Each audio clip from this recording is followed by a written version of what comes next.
अस्सलाम वालेकुम रहमतुल्लाह।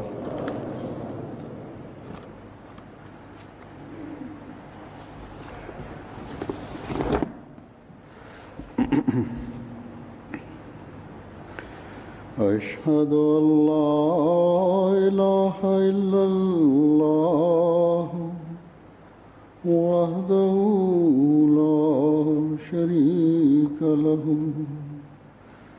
وأشهد أن محمدا عبده ورسوله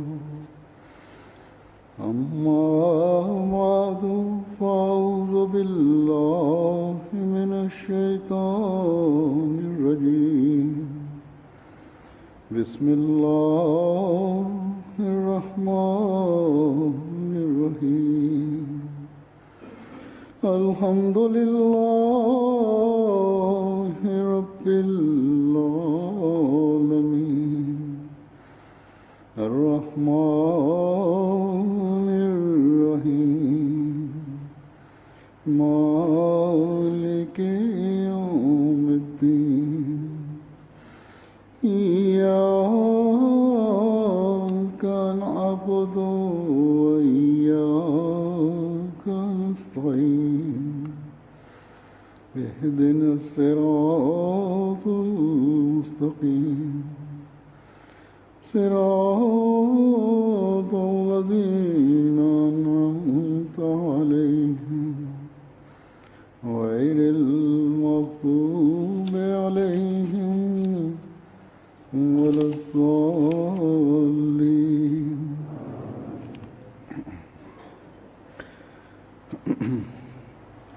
हज़रत मसीह मऊद अलैहिस्सलाम एक जगह फरमाते हैं कि मैं खुदा ताला का शुक्र अदा करता हूँ कि उसने मुझे एक मुखलिस और वफादार जमात अता की है.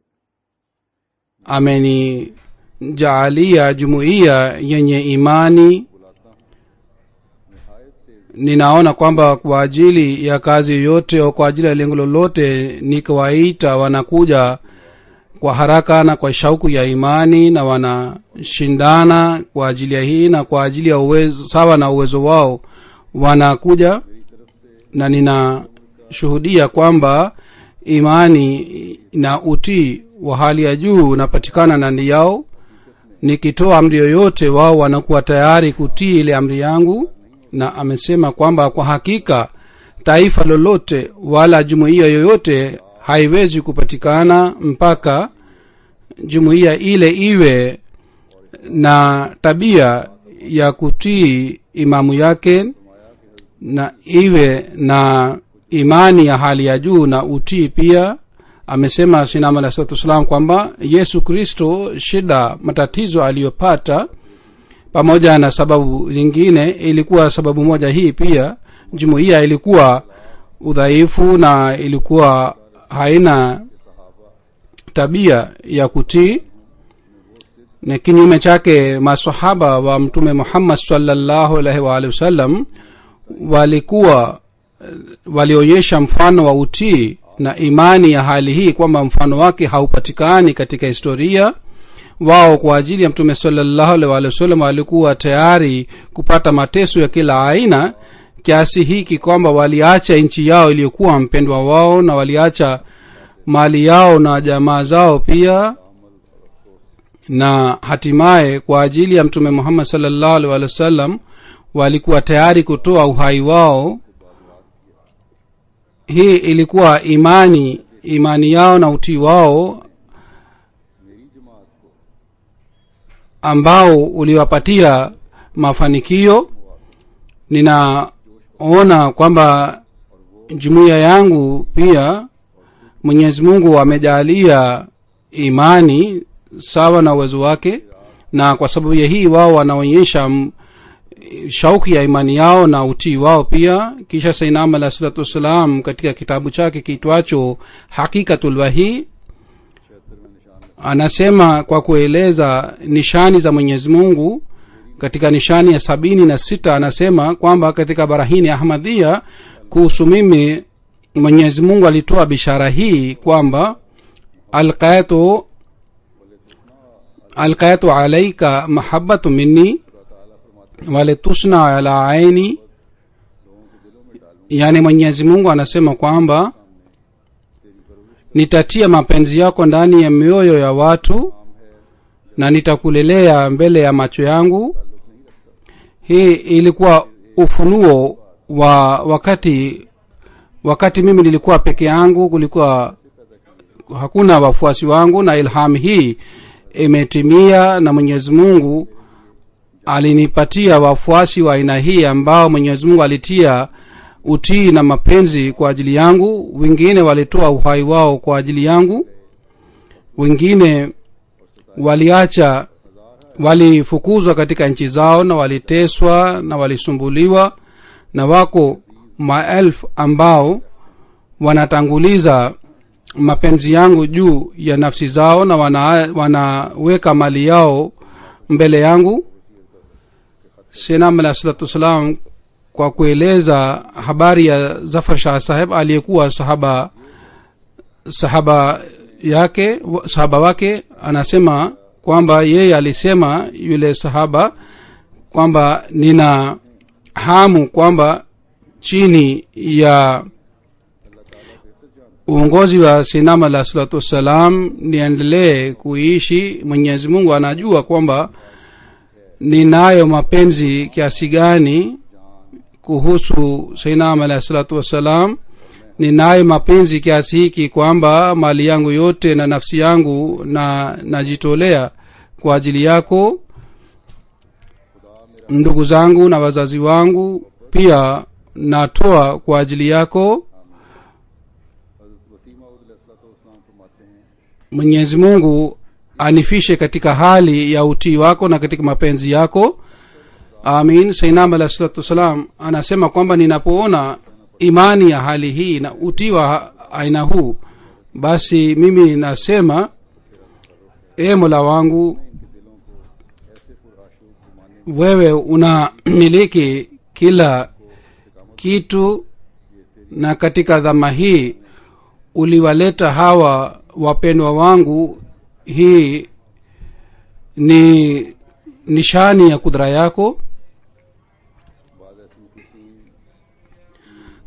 Huzur anasema kwamba sasa hivi mimi nitaeleza riwaya ya baadhi ya maswahaba wa Sayyidina alayhi salatu wasalam ambao walikuwa wamejaa na mapenzi na imani. Riwaya nyingine inaonekana ni riwaya ya kawaida au ni kitu cha kawaida, lakini kila riwaya ambayo inaeleza mapenzi ni mafunzo kwa ajili yetu. Riwaya hizi zinaonyesha mapenzi ya maswahaba wa Sayyidina alayhi wasallam walikuwa wanayo, na walikuwa wakitii kwa moyo safi namna gani wa Sayyidina alayhi wasallam, na vitu hivi vyote ni mfano kwa ajili yetu pia. Kwa hakika utii huu wa kweli ni ambao unatupatia uchamungu wa kweli, na vile vile unasababisha maendeleo ya jumuiya pia. Hazrat Fadhlillahi Saheb mstaafu wa posta anasema kwamba nilipewa promosheni na nilipandishiwa daraja, na nilimwelezea Sayyidina alayhi salatu wasalam kwamba nimepata promotion na mimi nahama kutoka hapa. Sayyidina alayhi salatu wasalam akasema kwamba angalia Fadhlillahi, hapa watu wanakuja kwa kutumia maelfu na maelfu, yani wanakuja Qadian, na wewe kwa sababu ya promotion unaacha Qadian ubaki hapa. Sisi tutakupatia upungufu wako. Anasema kwamba sawa na agizo la Sayyidina alayhi salatu wasalam nikakataa kwenda sehemu nyingine na nikajitolea faida nilikuwa nikitegemea kupata kwa sababu ya promotion. Hadhrat Mufti Fadhlur Rahman Saheb anasema kwamba Sayyidina alayhi salatu wasalam alikuwa akienda Gurdaspur kwa ajili ya kufuata kesi yake, na alikuwa akinichukua pamoja naye, na wakati huo kulikuwa gari ya farasi. Asubuhi alipokuwa akija Sayyidina alayhi salatu wasalam alikuwa akiuliza Fazlur Rahman yuko wapi. Ikiwa ningekuwa pale nilikuwa nikisema nipo hapa. Pengine alikuwa akiniita kutoka nyumbani kwamba uje haraka. gari ya farasi ya sinam alayhi salam nilikuwa nikiendesha. Mwenye gari alikuwa akiambiwa kwamba asiendeshe yeye, bali badala yake mimi nilikuwa nikikaa kule, na sinam alayhi salam alikuwa akikaa peke yake katika ile gari ya farasi. Na katika hali hii mtoto wangu mmoja akaamua na akapata maradhi ya typhoid, na sinam alayhi salam alikuwa akienda kumuona mara kwa mara. Siku moja kabla ya kesi yake, mke wangu akaniambia umwandikie sinam alayhi salam kwa ajili ya maombi. Na nikasema kwamba ikiwa sinam alayhi salam anakuja kila siku kwa ajili ya kumwangalia mtoto, haina haja ya kumwandikia, lakini mke wangu akasisitiza. Kwa hiyo nikaandika barua na nikampelekea sinam alayhi salam. Sinam alayhi salam akaniandikia kwamba mimi nitafanya maombi, lakini kama imeamuliwa na Mwenyezi Mungu basi haiwezi kutelewa. Kwa kusoma maneno haya machozi yakaanza kutoka, na mke wangu akaniuliza ni nini. Akasema mtoto huyu hawezi kupona, ikiwa angeweza kubaki hai sinam alayhi salam asingeandika hivi. Na kesho yake ilikuwa safari kwenda mahakamani, na wote walikuwa wanamsubiri. sinam alayhi salam akatoka, lakini hakuongea na mtu yoyote, na akaja nyumbani kwangu akamwona mtoto na akafanya maombi, na akaniambia kwamba ubaki hapa leo kwa sababu hali ya mtoto si mzuri. Kwa hiyo nikabaki nyumbani, na ilikuwa hii safari ya moja tu katika safari zote sinam alayhi salam kwamba sikuweza kwenda pamoja naye, na nilikuwa na huzuni sana kwa sababu ya hii kwamba sikuweza kwenda pamoja na sinam alayhi salam, ingawa nilikuwa na huzuni ya mtoto wangu pia. Hazrat Hafiz Abdul Ali Saheb radhiyallahu ta'ala anhu anasema kwamba Mir Muhammad Ismail Saheb alipoenda kwa ajili ya kusoma Lahore, sinam alayhi salam alisema kwamba usikae peke yako katika nyumba moja, bali ukae na mtu mwingine pia pamoja nawe. Kwa kufuata amri hii, Hazrat Ismail Saheb hakukaa peke yake, na wakati huo Mir Ismail Saheb alipanga nyumba na alikuwa akiishi kule. Na anasema kwamba mimi nilishuhudia maisha mzima kwamba hakukaa peke yake, bali alikuwa akikaa na mtu mwingine. Hazrat Malik Shadi Khan Saheb Waldamir Baksh Saheb anasema kwamba mimi pamoja na Jamaluddin Saheb nilikuja Qadian. Tulipokuja msikitini ilikuwa wakati wa dhuhuri. sinam alayhi salam akaja kwa ajili ya swala, nikapeana mkono na sinam alayhi salam na nilivaa earrings masikioni mwangu. sinam alayhi salam akasema hii ni earring nini, waislamu hawavai earrings. Mia Jamaluddin Saheb akasema kwamba huyu ni mtu wa kijiji na hawana elimu ya mambo haya. sinam alayhi salam akasema kwamba uvue mara moja earrings. Jamaluddin akasema baadaye kwamba uwe mara moja kwa sababu ni amri ya sinam alayhi salam. Kwa hiyo nikatoa mara moja nikavua, na baadaye nilipokuja kwa ajili ya swala sinam alayhi salam akasema kwamba sasa hivi unaonekana ni Muislamu, na baadaye nikafanya bayat. Huzur anasema kwamba siku hizi pia vijana kwa kufuata fasheni wanavaa vitu vya aina mbalimbali, wengine wanavaa necklace ya dhahabu, na hii hairuhusiwi, yani wanaume hawezi kuvaa dhahabu. Na nimeona vijana wa Kiahmadiyya pia kwa athari ya mazingira ya hapa wanafanya fashion ya aina mbalimbali. Mama Mabashira Mabhatti Sahib anasema kwamba safari moja sinam alayhi salam alisema kwamba mchele yani pilau ipikwe nyumbani sawa na amri ya sinam alayhi salam.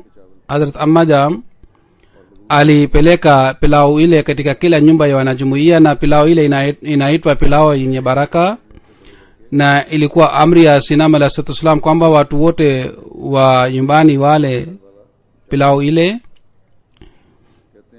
Yani wale wote waliopelekewa pilau ile waliambiwa kwamba wote wale ile pilau. Anasema Abdurrahim mtoto wa Bashir Ahmad aliyekuwa akifanya kazi Jammu Kashmir, baba yake aliweka mchele kidogo katika bahasha na alimpelekea. Huzur anasema kwamba amri ilikuwa kwamba wana nyumba, yani kila nyumba iliyopelekewa pilau watu wote wa nyumbani ile wale pilau. Lakini yule Bashira alimpelekea baba mtoto wake na alimwambia kwamba na kupelekea chakula hii chenye baraka ule. Huzur anasema hii ilikuwa utii wao wa maswahaba Sayyidina Ali sallam.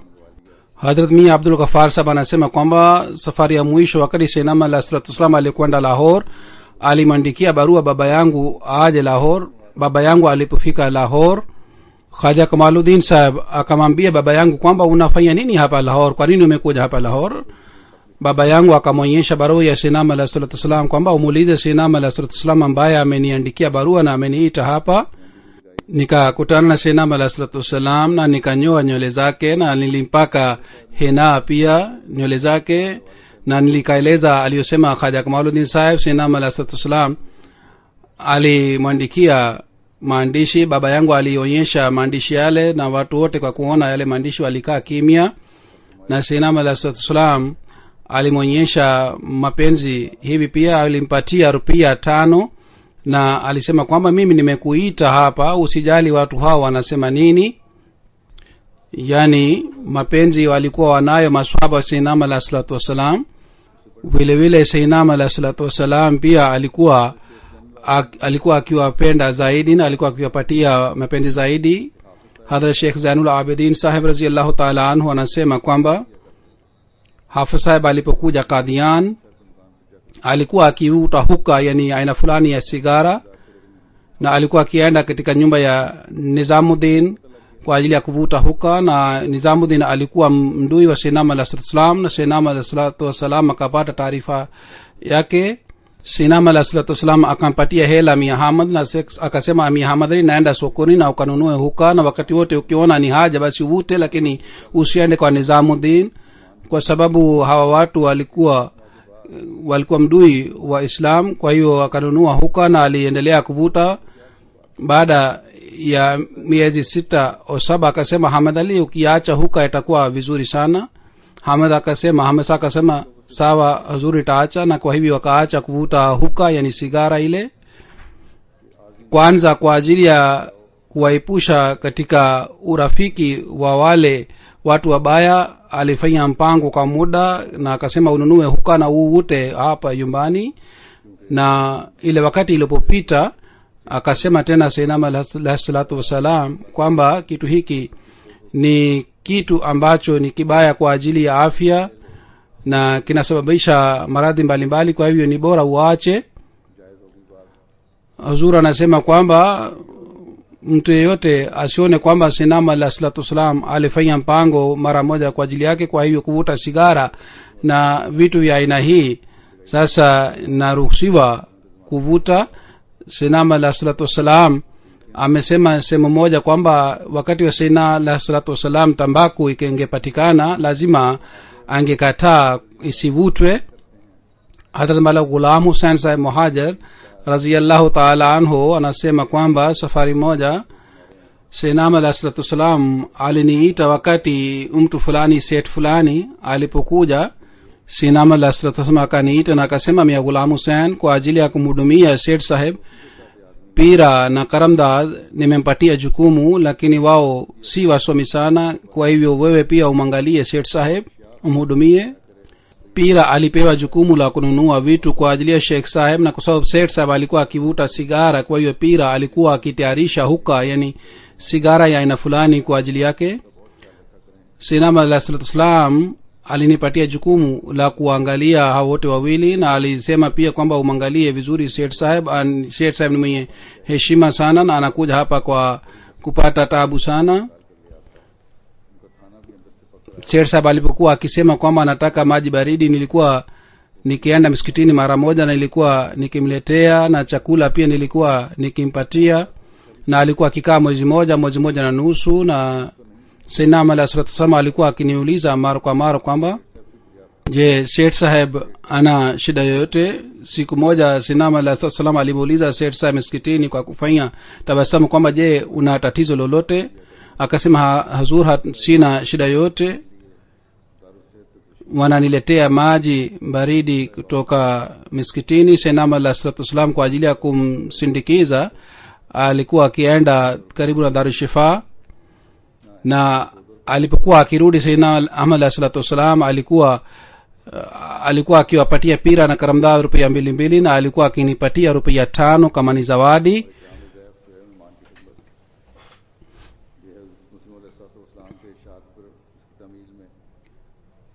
Kuwapatia karamu wageni sawa na agizo la sainam alayhi salatu wasalam wote walikuwa wakifanya, lakini hapa ilikuwa jukumu lingine pia. Kwanza kupata thawabu ya huduma, na ya pili kwa ajili ya kuonyesha mapenzi na utii. Hazrat Maulvi Azizin sahib radhiyallahu ta'ala anhu anasema kwamba safari moja Hazrat Mufti Muhammad Sadiq sahib alikuwa akifanya kazi Lahore. Wakati huo aliomba ruhusa ya kwenda kwake asubuhi kwa sainam alayhi salatu wasalam, lakini sainam alayhi salatu wasalam akasema usiende leo, ubaki hapa leo. Wakati wa mchana mufti sahib akasema kwamba ilikuwa sababu ya kazi nililazimika niende, lakini sasa wakati imeshapita. sainam alayhi salatu wasalam akasema usijali kuhusu wakati, muda uende sasa hivi, inshallah utafika ofisini. Mufti sahib akaelekea kwenye Batala na mimi pia nilienda pamoja naye, na ilikuwa saa 10 jioni, na wakati huo kutoka Batala saa 8 gari ilikuwa ikiondoka. Wote walikata tamaa, lakini tulipofika stesheni tukaambiwa kwamba gari imechelewa masaa 2. Kwa hiyo gari ikaja na tukapanda na tukafika Lahore, na ilikuwa si wakati wa mkutano mwaka, ilikuwa wakati mwingine. Wakati tulipoenda Hadhrat Mia Abdul Aziz sahib radhiyallahu ta'ala anhu anasema kwamba Mia Chirag Din sahib alikuwa akisema kwamba safari moja siku ya Jumapili niliomba ruhusa kwa sainam alayhi salatu wasalam kwamba nataka nirudi kazini, na sainam alayhi salatu wasalam alikuwa akiruhusu, lakini siku ile hakuniruhusu. Jumatatu asubuhi akaniruhusu.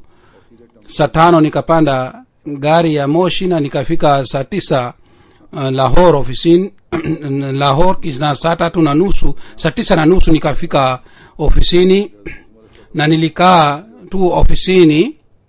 Hazur anasema kwamba angalieni hapa pia, angalieni ahirisha safari yake kwa ajili ya sainam alayhi salatu wasalam. Mwenyezi Mungu alionyesha muujiza ya aina gani, kwamba alipokaa ofisini kwake clerk akaja na akasema kwamba kazi jukumu lilopewa je umeshafanya au bado. Baadaye ofisa mwingine akaja na akasema kwamba saa 5 ulinipatia barua fulani na hili ni jibu lake. Yani Mwenyezi Mungu alifanya mpango wa aina hii kwamba mtu mwingine alipeleka ile barua, lakini yule ofisa kafikiria kwamba mufti sahib alipeleka ile barua, na kila mtu wa ofisi alifikiria kwamba mimi nipo ofisini tangu asubuhi. Kwa hiyo saa 10 nilienda nyumbani, na hii ilikuwa kwa sababu ya utii wa sainam alayhi salatu wasalam. Hazrat Pir Mehdi Hasan sahib anasema kwamba Sayyidina Ahmad alayhi salatu wasalam aliniita na akaniamuru kwamba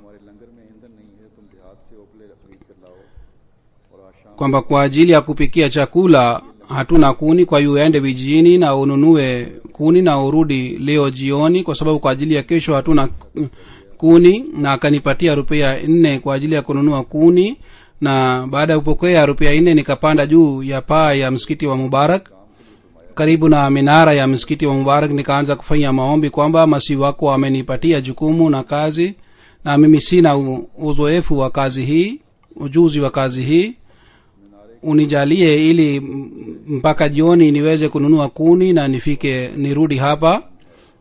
Katika minara ile nikasikia sauti moja kwamba ni jangwa. Nikaona labda kwa sababu ya jeraha ya mguu wangu Mwenyezi Mungu amenizuia nisiende, lakini nikafanya maombi tena, nikamwomba Mwenyezi Mungu kwamba mimi nitaenda katika hali hii ya kwenda kuteketeke, lakini nataka nitimize amri ya Masihi wako.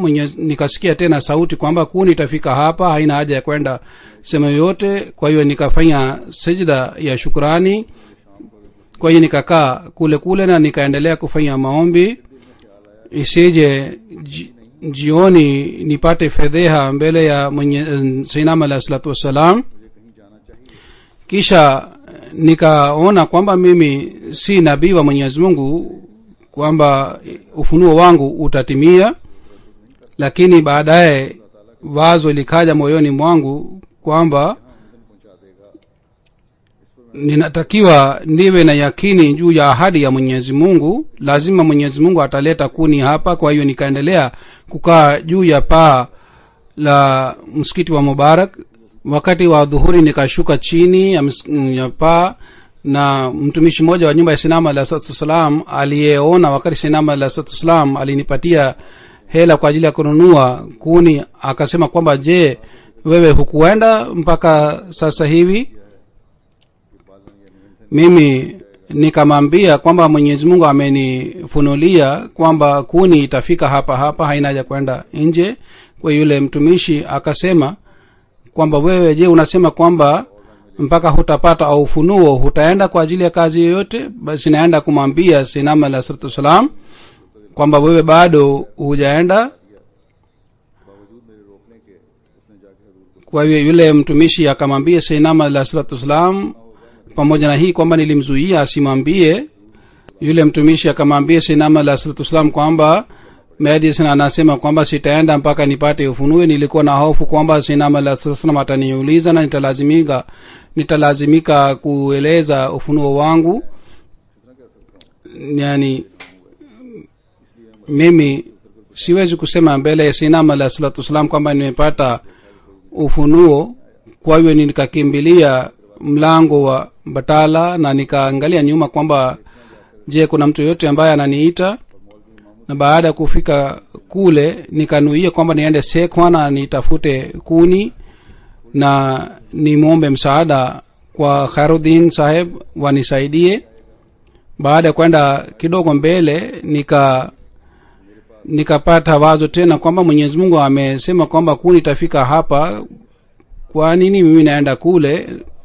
Kwa hiyo nikarudi tena na nikapaa tena juu ya paa la msikiti na nikakaa kule na nikaendelea kufanya maombi ili Mwenyezi Mungu atimize ahadi yake. Pirandita alikuwa mtumishi wa Sayyidina alayhi wasallam, kwa kuniona akasema kwamba kuni imekuja karibu na mlango wa pahari, twende tukanunue. Nikamshukuru Mwenyezi Mungu na nikaenda pamoja naye, na kule ilikuwa kuni aina mbalimbali na wanunuzi walikuwa 12 na kila mmoja alikuwa anaongeza bei ya kuni, na waliwahi kuweka bei ya kuni ₹1 na 12. Mia Najmuddin sema kataka kuongeza 12, lakini nikasema kwamba ngojeni kwanza nione kuni ni kiasi gani. Kwa kuangalia nikasema kwamba bei ya kuni hii bei yake si zaidi ya ₹1 na 12. Yeyote anataka kununua zaidi hivi basi anunue. Kwa kusema hii nikarudi na nilikuwa nasema moyoni kwamba bila fadhili zako Mwenyezi Mungu mimi siwezi kupata kuni hii. Baada ya kuondoka kwangu wote wakatawanyika, lakini pira nitakabaki kule. Mwenye kuni akapata wasiwasi kwamba hakuna mnunuzi. Pira nitakasema wande uje pamoja nami, basi mimi nitakupatia ₹1 na 12. Yule mwenye kuni akaja pamoja na Pirandita. Baada ya kufika Kadiana akasema kwamba mwenye kuni amekuja, na nikashuka chini ya paa la msikiti wa Mubarak. Baada ya kununua kuni ilipelekwa katika nyumba ya wageni, na baadaye nikaona kwamba habari nipeleke kwa Sayyidina alayhi wasallam kwamba kuni imenunuliwa. Lakini baadaye nikapata wazo kwamba hii si kazi ya kumfahamisha Sayyidina alayhi wasallam mwenyewe, Mwenyezi Mungu atamfahamisha. Asubuhi Sayyidina alayhi wasallam alienda kwa ajili ya matembezi. Wakati wa kurudi Sayyidina alayhi wasallam akasema kwa kunitania kwamba hapa Mehdi Hasan amekuja, ndio nimwambia anunue kuni, lakini anasema kwamba mimi sitanunua mpaka nipate ufunuo kutoka kwa Mwenyezi Mungu. kwa kusikia hii wote walicheka. Angalieni, Mwenyezi Mungu alionyesha jinsi gani kwamba yeye yupo, na kwa hiyo alifanya mpango huu wote yeye mwenyewe. Hazrat Maulana Ghulam Rasul Sahib Raji anasema kwamba safari moja nilikuwa katika Qadian, labda ni mwaka 1905. Mia Abdul Hamid Khan Sahib ambaye ni mtoto wa Mia Khan Sahib, kuhusu Mia Khan Sahib Sayyidina Ali sallallahu alaihi wasallam amemsifu sana katika kitabu chake kitwacho Izala Ham. Khan Sahib Abdul Hamid Khan Sahib akaniambia kwamba uende Kapurthala na ufanye mahubiri kule na utoe darsa, lakini nikasema kwamba mimi nitakaa katika Qadian, sitaondoka. Nikilazimika kwenda basi nitaenda kwangu. Kwa kusikia hii nikasema hata mimi nikimwandikia Sayyidina Ali sallallahu alaihi wasallam na akitoa amri kwamba uende pia hutaenda katika hali. Nikasema lazima nitaenda katika hali hii na nitalazimika katika hali hii kwenda. Kwa hivyo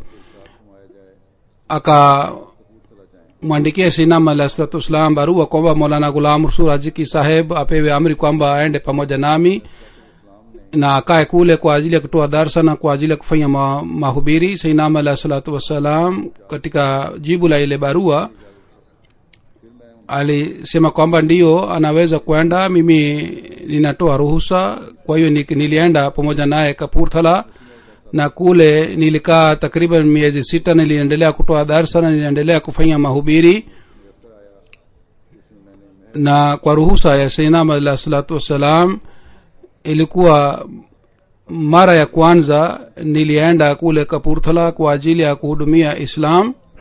Hata Mia Khairuddin Sahib anasema kwamba katika kesi ya Karamdin mimi nilikuwa katika mji wa Gurdaspur.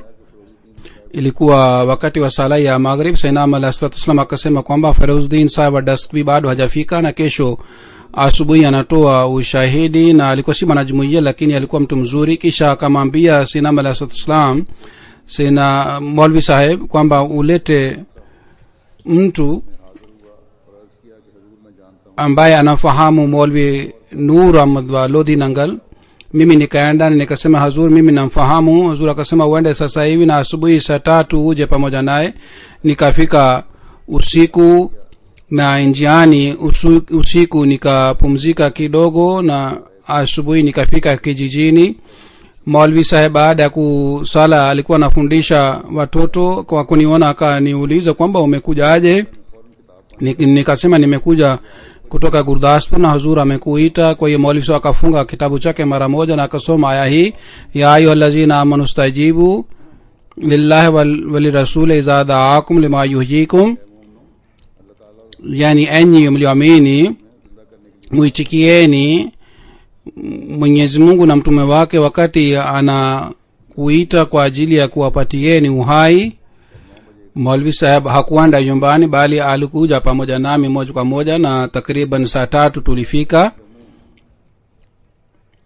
Hadhrat Khalifa Nuruddin Sahib mkazi wa Jammu anasema kwamba wakati nilipokuwa katika kazi ya kuzunguka mji na nilipokuwa nikienda sehemu yote nilikuwa nikiuliza kuhusu watu wa Kapurthala, na nilikuwa nikieleza habari yao kwa alifa mtukufu wa kwanza. Siku moja nilikuwa napita karibu na mtaa wa Mahalla Khan, yani nikamuona mzee mmoja aliyekaa karibu na kaburi, na nikauliza ni kaburi ya nani. Akasema kwamba ni kaburi la nabii moja wa Yusuf Asif. Nikasema hapa nabii alikuja aje? Akasema kwamba huyo nabii alikuja kwa mbali na alikuja miaka mamia iliyopita, na akasema kaburi hasa ni chini sana, na akasema kuna tundu katika kaburi, harufu nzuri ilikuwa ikija, lakini kwa sababu ya mfuriko ya maji ile harufu imekwisha. Na habari hii nikamwelezea khalifa wa kwanza. Baada ya muda mrefu wa tukio hili, wakati Maulvi Sahib alienda Qadian siku moja Sayyidina Ali sallallahu alaihi wasallam katika hafla, na Maulvi Sahib pia alikuwepo pale. Sayyidina Ali sallallahu alaihi wasallam akasema kwamba kwa mujibu wa aya hii, wa wainahum wa ila rabwatin zati qararin wa main, mimi ninaona kwamba baada ya tukio la msalaba hadrat isa alayhi salatu wassalam alihamia mahali kama ni kashmir. kwa hiyo maulvi saheb akaeleza riwaya yangu kuhusu mtaa wa khaniar. sinama alayhi salatu wassalam akaniita na akaniambia nifanya utafiti zaidi. kwa hiyo nikafanya utafiti zaidi na nikatembea kashmir, na kuhusu kaburi lile maulama 560 walitia sahihi, na lile taarifa nilipelekea sinam alayhi salatu wassalam, na sinam alayhi salatu wassalam alifurahi na alipenda ile ripoti yangu. Hazrat Sayyid Taj Hussain sahab anasema kwamba wakati sinam alayhi salatu wassalam alipokaa katika nyumba ya Hamad Khan saheb katika Sialkot, mimi pamoja na babu yangu nilimwendea sinam alayhi salatu wassalam. Alikubali baiati yetu na alisema kwamba uje Qadian na upate masomo ya aidi, utakuwa taji ya wilaya ya Ulaya. kwa hivyo nilijiunga na shule kule, na mara kwa mara nilikuwa nikimwendea sinam alayhi salatu wassalam, na mara chungu mzima nilienda pamoja naye kwa ajili ya matembezi. Hadrat Mia Sone Khan sahab anasema kwamba 1899 mimi katika mkoa wa Patiala nilipata kazi na niliendelea kufanya kazi ya maonyesho. Sheikh Hashim Ali alikuja kwa ajili ya kukagua kazi yetu, na kwa kuona kazi yetu alifurahi sana. Yeye alisema kwamba kutoka kwako Qadiani mbali kiasi gani? Nikasema ni maili 30. Sheikh sahab akasema kwamba mimi ni mtumishi wa sinam alayhi salatu wassalam, na mimi nikajibu kwamba Mirza sahab moja, yani yeye alikuwa si manajumi wakati huo, yani Mirza sahab moja ni kiongozi wa watu wanaosafisha vyoo, na moja amekuwa Isa, kwa hiyo wanakusanya hela. Baada ya kupita siku chache, katika sehemu ya Hat kuna kaburi la mzee moja jina lake ni Fatih Ali Shah. Kule katika kaburi la lile mzee sinam alayhi salatu wassalam akaja, nikampatia mkeka, sinam alayhi salam akakaa juu yake. mimi niliendelea kumhudumia, yani anaeleza ndoto yake, na mwezi mmoja nilibaki katika hali hii. baada ya hii katika ndoto Shafati Ali Sahib akaja katika ndoto yangu akasema kwamba imamu wa dhama hii ameshazaliwa, ni yupo Qadian. Nikasema ni Mirza Ghulam Ahmad, na kwa kusikia hii akasema kwamba sema Mirza Ghulam Ahmad Sahib, na nikaona kwamba hii ndoto ni wazo la moyo wangu. baada ya siku chache tena mzee alikuja katika ndoto akaja tena akasema, kwa nini hukuenda Qadian, kwa nini hukufanya bayat? Uende mara moja na ufanye bayat. kwa hiyo mimi nikachukua likizo nikaja nyumbani, na kwa sababu ya kazi nyumbani nikachelewa, na yule wali akaja tena katika ndoto yangu na akasema kwamba mimi sikumwambia ukae nyumbani, uende Qadian mara moja na ufanye bayat. kwa hiyo mimi nikaondoka kutoka nyumbani nikafika Rasgo, mahali uitwao Rasgo, kwa sababu kule jamaa zangu walikuwa wakiishi, na wao wakasema kwamba tutaenda baada ya muda kidogo. Nikakubali waliosema. Usiku tena Shafatili akaja katika ndoto yangu akasema kwamba umekuja maili 15 na 17 imebaki, sisi tupo pamoja nawe, kwa nini unaogopa? kwa hiyo asubuhi nikaondoka na nikafika Qadian. Sina Ahmad alayhi salatu wassalam alikuwa pamoja na wafuasi wako wengi upande wa kusini. Nikauliza kwa nini watu wengi wanakusanyika katika mstuni. Watu wakaniambia kwamba Sinam alayhi salatu wasallam anaenda kwa ajili ya matembezi, na watu wanaenda pamoja nami. Mimi pia nilienda kule na nikamsalimia Sinam alayhi salatu wasallam na nikapiana mkono. Sinam alayhi salatu wasallam akaniuliza umetokea wapi? Nikasema Ferozpur, kutoka Hoshiarpur. Akaniuliza jina lako ni nani? Nikasema jina langu ni Sone Khan. Akasema wewe ni yule Sone Khan ambaye ni mwenye ndoto. Hazuru anasema kwamba inaonekana Mwenyezi Mungu alimwambia Sinam alayhi salatu wasallam kuhusu Sone Khan. Akasema ndio mimi ni yule yule. Akasema ukae siku 3, baada ya siku 3 tutakubali bayati yako.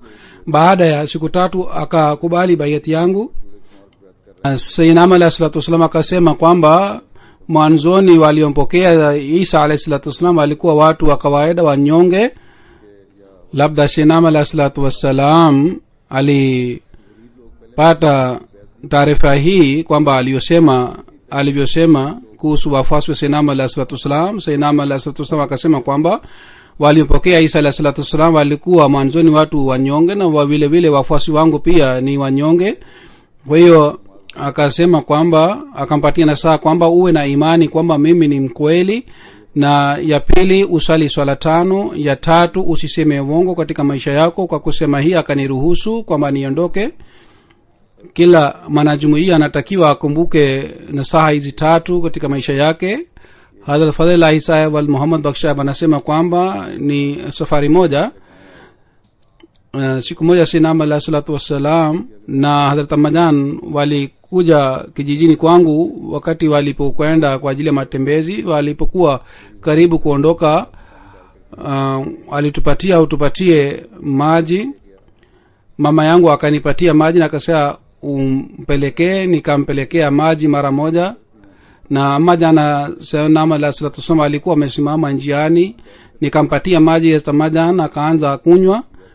Sayyidina alayhi salatu wasalam akasema maji yanatakiwa yakunywe katika hali ya kukaa. Kwa hiyo akakusikia hii Majan akakaa mara moja na akaanywa maji kwa kukaa.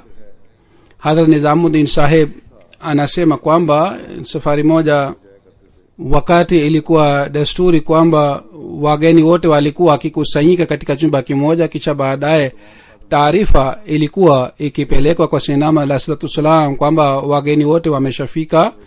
Siku moja Sayyidina alayhi salatu wasalam aliwahi kabla ya kuja kwa khalifa awwal radhiyallahu ta'ala anhu, na alikuwa bado hajafika. Sayyidina alayhi salatu wasalam akaniambia kwamba umuite Maulvi Sahib. Nilienda kwa kukimbia na nilimwambia amri ya Sayyidina alayhi salatu wasalam. Khalifa wa kwanza akasema kwamba je, Sayyidina alayhi salatu wasalam ameshafika? Na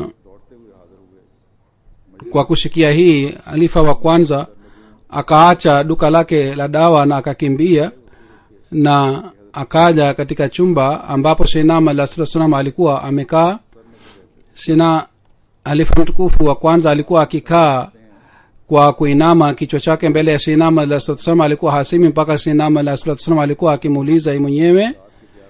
Hafidh Jamal Masab anasema kwamba Maulvi Ghulam Masab alinielezea kwamba safari moja, siku moja usiku saa 5 saa 6 kutoka katika nyumba ya Sayyidina alayhi salatu wasalam alimwendea khalifa wa kwanza kwa ajili ya kuomba maziwa. Lakini maziwa, Maulvi akasema sisi hatuna maziwa nyumbani, lakini utafute maziwa kwa thamani yoyote. Sitaki kwamba mtu wa nyumba ya Sayyidina alayhi salatu wasalam arudi bila maziwa. Hazur anasema huenda mgeni alikuja, kwa hiyo mimi nikakimbia na nikamwamsha mtu mmoja. Alijaribu kutoa maziwa katika matiti ya nyati yake, na kwa kudra ya Mwenyezi Mungu maziwa yalitoka. Lakini kwa kawaida jioni watu wanatoa maziwa, lakini usiku maziwa yalipotoka Maulvi Sahib alifurahi sana. Hadhrat Hafidh Jamal Ahmad Sahib anasema kwamba Maulvi Ghulam Muhammad marehemu alisema kwamba mtu wa Batala, nimesahau jina lake, yeye kwa ruhusa ya Sayyidina alayhi salatu wasalam alichukua mgonjwa wake ili amonyeshe halifa wa kwanza. Na Sayyidina alayhi salatu wasalam akasema Maulvi, je, mpaka jioni utarudi? Maulvi akasema inshallah ndio nitarudi. Na kwa kudra ya Mwenyezi Mungu jioni katika Batala mvua ilinyesha sana, kila mahali maji yalijaa. Na katika hali hii Maulvi alirudi Kadhiana, alitembea na maji yalifika mpaka magoti. Na Sayyidina alayhi salatu wasalam alipopata taarifa hii alisema kwamba mimi sikutaka hivi, kwa nini umepata taabu na shida hivi na umefika Kadhian? Hazrat Maulvi Mia Abdul Aziz Sahib anasema kwamba safari moja Maulvi Nuruddin Sahib alikuwa amekaa katika duka lake la matibabu. Ilikuwa wakati wa saa 6 na ilikuwa msimu wa joto. Hazrat Ummul Mu'minin akatuma mtumishi mmoja, na mtumishi yule akasema kwamba Hazrat Ummul Mu'minin anasema kwamba uje na ufungue bandage yangu. Hazrat Maulvi Sahib akamwambia Majan kwamba katika marazi hii kufungua bandage wakati sasa hivi ni hatari sana. Yule mtumishi baada kidogo akaja tena, na Maulvi Sahib akamjibu ile baada ya kidogo mia mahmud ahmed saheb akaja na maulvi saheb akamchukua na akamuuliza kwamba umekujaje. Akasema kwamba baba anasema kwamba uje na ufungue bendeji. Kwa maulvi saheb akaondoka mara moja na akaenda na akafungua bendeji, na alipokuwa karibu kuondoka mtu mmoja Ghulam Muhammad akasema kwamba ulikuwa unasema kwamba hairuhusiwi, lakini sasa umefungua. Akasema sasa si matibabu, sasa ni amri, kwa hiyo nimefungua. Mia Sharafat Ahmad Saheb kwa kueleza habari ya baba yake Maulvi Jalaluddin Saheb anasema kwamba baba yangu alikuwa akimpenda sana halifa mtukufu wa kwanza, na vile vile Hazur pia alikuwa akimpenda sana. mama wa Hazrat Maulvi Saheb alikuwa katika kabila la Awan,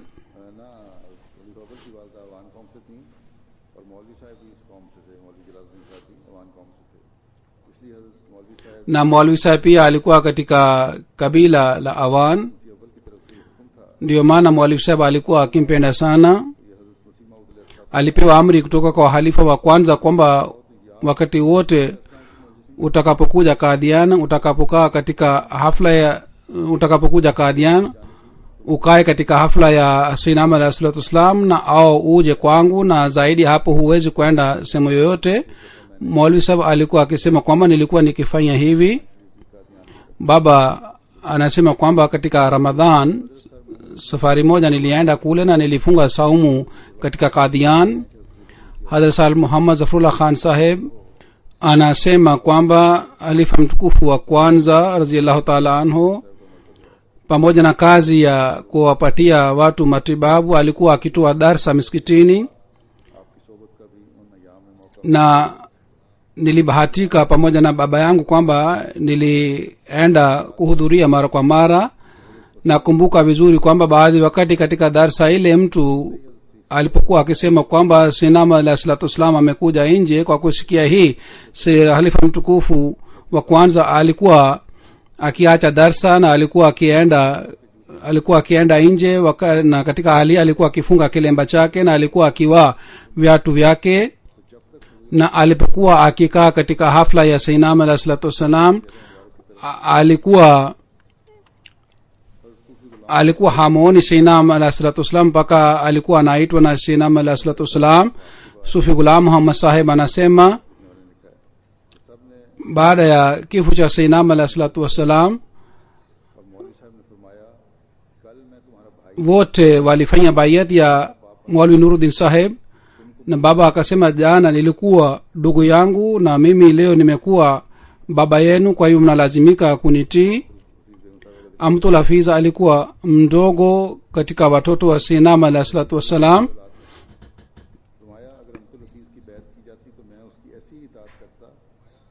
Akasema kwamba ingefanywa bayati ya Amtul Hafiz, mimi ningemtii kama nilikuwa namtii Sayyidina alayhi salatu wasalam. Mwenyezi Mungu aipandishe madaraja ya masahaba wote. Kama ilikuwa hamu yao kwamba katika akhira wawe pamoja na Sayyidina alayhi salatu wasalam, Mwenyezi Mungu atimize hamu yao, na Mwenyezi Mungu awezeshe kizazi chao pia kifuate nyayo zao, na Mwenyezi Mungu atujalie sisi pia kwa utii mkamilifu tumfuate imamu wa zama hii. Na maombi alifanya Sayyidina alayhi salatu wasalam kwa ajili ya wafuasi wake, sisi tuwe warisi wake. Baada ya kufariki kwa Sayyidina alayhi salatu wasalam, kudra ya pili iliyopatikana yani uhalifa, tuweze kuonyesha mifano ya utii ya hali ya juu, kama nilivyosoma maandiko ya halifa wa kwanza mbele yenu, na kwa kujumuika na halifa tuwe sehemu ya jumuiya ambayo itakuwa warithi wa fadhili za Mwenyezi Mungu. Bila hii fadhili za Mwenyezi Mungu haziwezi kupatikana. Mwenyezi Mungu atuwezeshe sisi sote. Leo nitaswalisha jeneza ghaibu mbili baada ya swala ya Ijumaa. Jeneza ya kwanza ni jeneza ya shahid ya bana Tarak Ahmad Saheb, mtoto wa Mubarak Ahmad Saheb.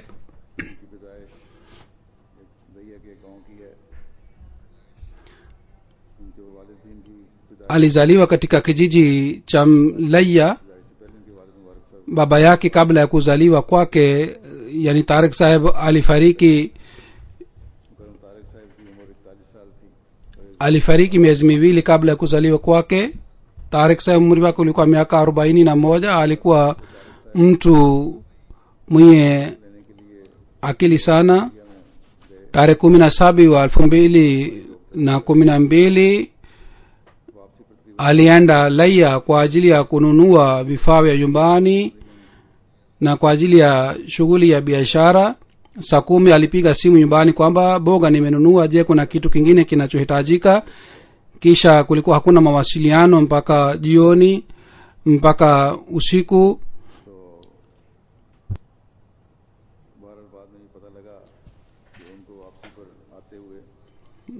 Baadaye ilijulikana kwamba wakati wa kurudi watu fulani walimteka nyara na walimpeleka sehemu isiyojulikana, na miguu yake na mikono yake ilikuwa imefungwa na alipigwa vibaya sana. Wakati walipompiga walivunja mguu wake moja na bega moja, na vile vile mifupa pia ilivunjwa na misumari iligongwa, na alipigwa juu ya jicho lake na kichwa chake pia. Baada ya kumpiga walimpiga risasi na walimuua. Inna lillahi wa inna ilaihi rajiun. Kisha angalieni dhulma alitendeka vipi, kwamba katika hali hii walimweka katika mtungi na walimtupa katika mfereji ya maji. Kwa bahati maji yalikuwa hamna katika mfereji, pengine maiti yake singepatikana. Kesho yake polisi ikasema kwamba maiti moja imepatikana. Watu wa familia hawakuwezi kumtambua kwa kuona uso wake, kwa sababu alipigwa vibaya katika uso wake. Kwa mawazi yake watu wa nyumbani walimtambua. Sawa na taarifa ya Amir Saheb kwamba kulikuwa hakuna uadui wa jumuiya,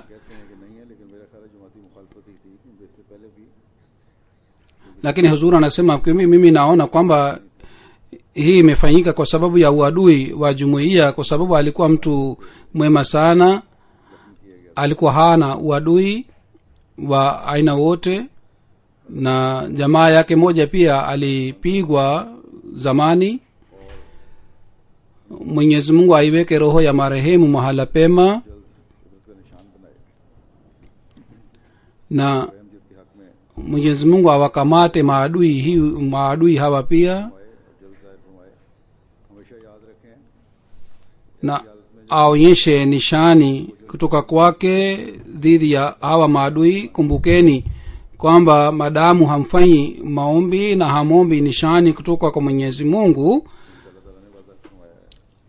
hatuwezi kuona mafanikio ambayo Mwenyezi Mungu ametuahidi kwamba yatapatikana. Kwa kawaida mafanikio yanapatikana baada ya nishani ya Mwenyezi Mungu. Yale mafanikio yanakuwa wazi na yanakuwa mafanikio ya aina hii kwamba maadui pia anashuhudia na anakubali haki.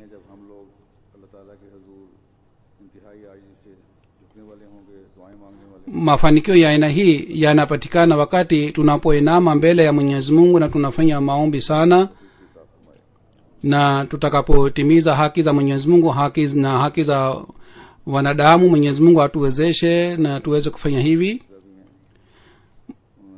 Ndugu wa marehemu Arif Ahmad Saheb ni mbashiri wetu, ameeleza sifa zake chungu mzima ya marehemu. Anasema alikuwa mtu mwenye kufanya mapenzi sana. Ameacha mke na watoto wa kiume 6 na mabinti 2.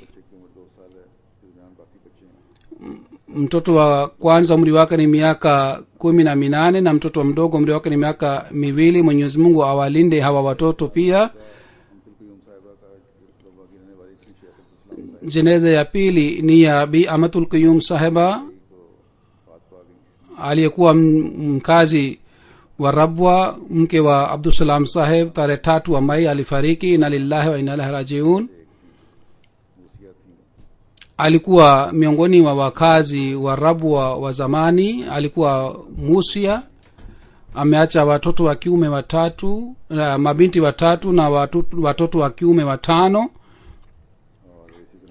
Mtoto wake moja ni yuko hapa, Abdul Hafiz saheb. Vile vile katika Holland na vile vile katika Rabwa pia umpwa wake wawili wanasoma chuoni katika Uingereza. Mwenyezi Mungu aipandishe daraja yake na aiweke roho ya marehemu mahala pema, amin.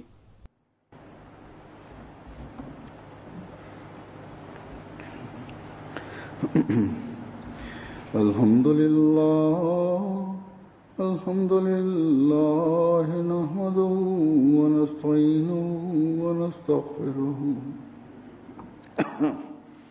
wa nu'minu bihi wa natawakkalu alayhi wa na'udhu billahi min shururi anfusina wa min sayyiati a'malina. من يهده الله فلا مضل له ومن يضلل فلا هادي له ونشهد أن لا إله إلا الله ونشهد أن محمدا عبده ورسوله. عباد الله رحمكم الله، إن الله يأمر بالعدل والإحسان وإيتاء ذي القربى وينهى عن الفحشاء والمنكر والبغي يعظكم لعلكم تذكرون. اذكروا الله يذكركم وادعوه يستجب لكم ولذكر الله أكبر. اللهم